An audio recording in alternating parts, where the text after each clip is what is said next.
Beetroot பொரியல் எப்படி செய்யுதுன்னு பார்த்துக்கலாம். அதுக்கு ஒரு கடாய் ஹீட் பண்ணி அதில் கொஞ்சமாக எண்ணெய் சேர்த்துக்கலாம்.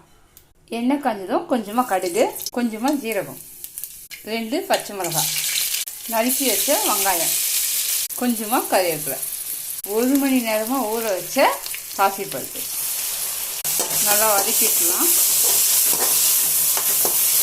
இப்போ துருவி வச்ச பீட்ரூட், தேவையான அளவு உப்பு, கொஞ்சமாக மஞ்சள் வச்சு நல்லா வதக்கிட்டுலாம்.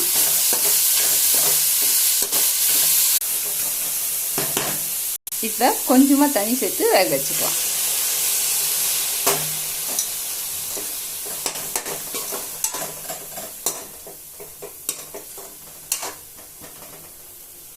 தண்ணி வத்திடுச்சு, பீட்ரூட் வெந்துடுச்சு. இப்போ கொஞ்சமாக தேங்காய் துருவல் தூவிக்கலாம்.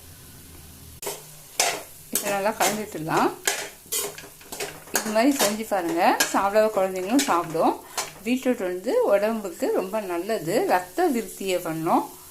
அதனால் வாரத்துக்கு ஒரு 2 நாள் அதை வச்சு பீட்ரூட் பொரியல் பண்ணி குழந்தைங்களுக்கு கொடுங்க.